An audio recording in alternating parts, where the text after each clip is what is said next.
Break के बाद आप सभी दर्शकों का अन्नदाता कार्यक्रम में स्वागत है।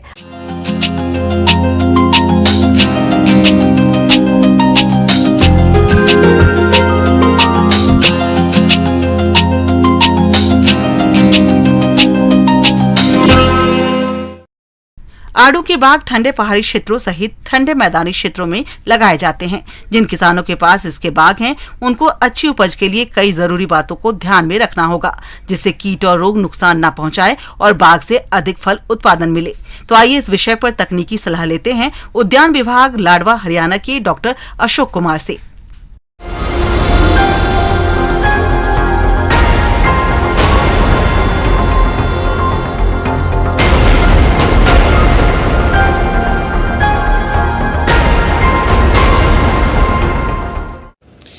जैसा कि आप ये देख पा रहे हैं, आड़ू का जो बाग हमने लगाया हुआ है और जो आप देख रहे हैं ये वैरायटी है प्रभात वैरायटी।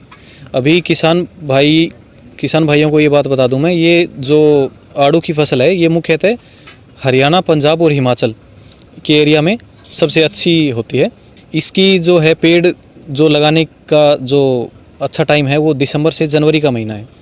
इस महीने में पेड़ की पकड़ ज़मीन में सबसे ज़्यादा होती है। उसके बाद किसान भाई इसके लिए क्या कर सकते हैं कि अगले 1 साल के पेड़ पे दिसंबर या जनवरी के महीने में इसकी ट्रेनिंग की जाती है। इससे 1 साल के पेड़ को ज़मीन से 50 सेंटीमीटर ऊपर सतह से काट दिया जाता है। इसकी कटाई का मुख्य कारण ये है कि पेड़ की ऊंचाई लंबी ना जाए, हाइट, और पेड़ साइड में फैल पाए, साइड में इसकी ब्रांचेज निकल जाए। इसके लिए पेड़ को 50 सेंटीमीटर ऊपर से काटते हैं। इस प्रक्रिया को ट्रेनिंग बोला जाता है। जो फल वृक्ष 3 वर्ष या इससे अधिक के हैं, उनमें फल आने लगता है। ऐसे फल वृक्षों में भी प्रूनिंग हर साल करना होता है, जिसके लिए सही समय दिसंबर से जनवरी का पहला पखवाड़ा होता है। प्रूनिंग के बाद ही फल वृक्षों पर फूल अधिक आते हैं।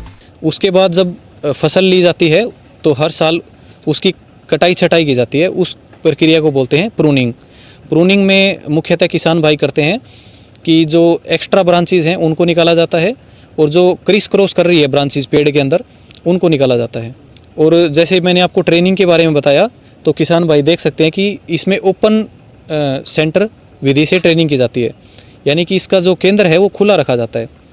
इसका कारण ये है कि सूर्य का प्रकाश अच्छी तरह से पेड़ पे आ सके और इससे ज़्यादा से ज़्यादा प्रकाश संश्लेषण की प्रक्रिया हो सके और पैदावार की गुणवत्ता भी अच्छी होगी और पैदावार भी ज़्यादा होगी। कटाई छटाई के बाद फल वृक्षों को पोषक तत्वों की जरूरत होती है, जिसे पूरा करने के लिए गोबर की खाद, वर्मी कंपोस्ट या रासायनिक खाद का प्रयोग किया जाता है। ये जो गोबर की खाद डाली जाती है हर साल पेड़ के अंदर, इससे क्या है कि ऑर्गेनिक मैटर बढ़ता है और पेड़ की इम्यूनिटी बढ़ती है। ये दिसंबर से लेकर फरवरी के माह में किया जाता है। इसमें प्रति पेड़ 20 किलो गोबर की खाद डाली जाती है, जैसे कि आप देख सकते हैं पेड़ के अंदर डाली हुई है। इससे अभी जैसे आप देख रहे हैं ये 7 साल का बाग है, तो इसमें आपको ये ध्यान रखना है कि जो पेड़ के मुख्य तने से 1.5 से 2 फीट की दूरी छोड़ के उसके बाद हमें खाद को डालना है मिट्टी के अंदर और उसको अच्छी तरह से फिर मिला देना है। तो ये संपूर्ण प्रक्रिया है खाद डालने की। खरपतवार के लिए मुख्यतः गुड़ाई की जाती है, ट्रैक्टर से की जाती है। जैसा कि अभी आप देख पा रहे हैं गुड़ाई करने के लिए उचित समय है, जैसे कि मार्च का महीना है, सबसे उचित समय है गुड़ाई करने के लिए। अगर हम इस खरपतवार को कम से कम रखेंगे तो इससे क्या है कि बीमारियों के जो फंगस वगैरह होती है उनको होस्ट नहीं मिलेगा पेड़ पर जाने के लिए। अगर खेत की साफ़ सफाई रखेंगे तो उसमें कीट और बीमारियां कम से कम प्रकोप होगा। जो हमारे आड़ू के अंदर मुख्यतः जो है सबसे पहले कीट आता है, जो स्टेम बोरर आता है, जो सबसे ज़्यादा नुकसान करता है। तो इसके लिए क्या करते हैं कि हमें उसकी पहचान करनी है। उसकी पहचान करने के लिए हम तने पे देखेंगे तो उसका एक्सक्रीटा निकला हुआ होगा।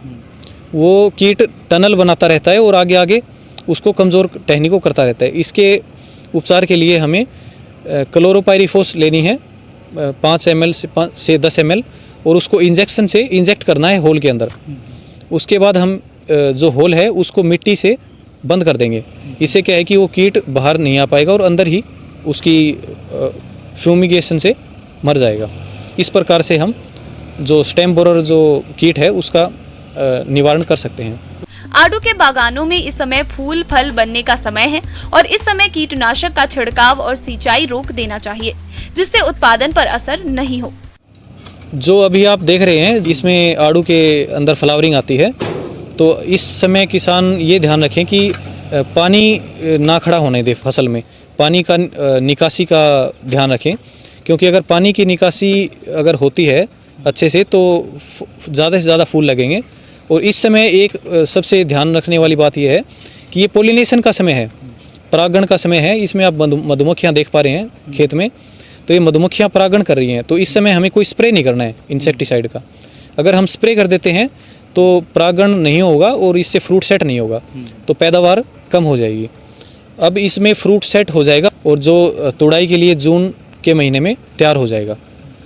तो अभी यही ध्यान रखने की बात है कि जैसे ही फ्रूट सेट हो जाए उसके बाद हम फर्टिलाइज़र शुरू कर देंगे इसमें देना।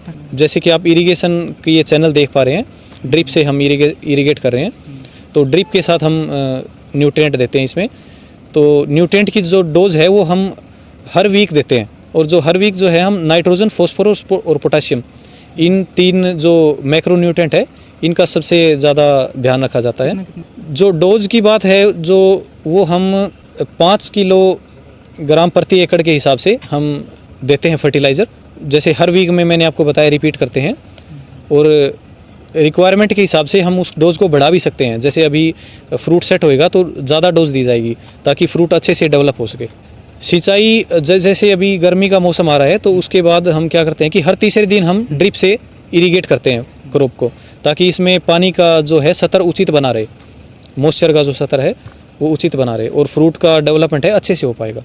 इसमें फल बनने के बाद एक समस्या आती है फल मक्खी की, जिसकी मादा फलों के ऊपर अंडे दे देती है। इन अंडों का विकास इन फलों के अंदर होता रहता है और ये अंडे बाद में फूटकर गिडार बन जाते हैं और फलों को खाकर नुकसान पहुंचाते हैं। इनको कंट्रोल करने के लिए मिथाइल यूजिनाइल ट्रैप का प्रयोग करें। जैसे कि आप देख पा रहे हैं इस फसल में हमें मिथाइल यूजिनोल ट्रैप लगाया हुआ है। ये ट्रैप का लगाने का अभी उचित समय है एकदम। ये जो फ्रूट फ्लाई होती है, फल मक्खी जिसे बोलते हैं, उसको अट्रैक्ट करता है। ये जो नर मक्खी होती है उसको अट्रैक्ट करेगा ट्रैप। इसमें एक आप ल्योर देख पाएंगे, वो उसको मिथाइल यूजिनोल ल्योर बोलते हैं। जैसे ही वो नर मक्खी उसमें अट्रैक्ट होएगी स्मेल से, तो उसके अंदर जाएगी वो ट्रैप के अंदर, और उससे बाहर निकलने की उसके पास जगह नहीं है, तो वो अपने आप अंदर ही मर जाएगी। जैसे आप यहाँ पे ट्रैप लगे हुए हैं उसके अंदर आप मक्खियाँ देख सकते हैं। अभी ये जो ट्रैप लगाने के लिए अभी मैं बताना चाहता हूँ आपको कि प्रति एकड़ 16 ट्रैप लगाने हैं किसान भाइयों को। और इससे क्या है कि हमें जो इंसेक्टिसाइड का जो स्प्रे करते हैं, जहर का स्प्रे करते हैं, वो कम से कम करना पड़ेगा। अगर हम ये ट्रैप लगाते हैं तो इससे फसल की गुणवत्ता अच्छी होगी। तो हम किसान भाइयों को से यही अनुरोध करते हैं कि इंसेक्टिसाइड का ज़्यादा स्प्रे करने की बजाय उन ट्रैप का इस्तेमाल करें, और स्टिकी ट्रैप जैसे होते हैं उनका इस्तेमाल करें, ताकि गुणवत्ता की फसल हम उपलब्ध करवा सकें।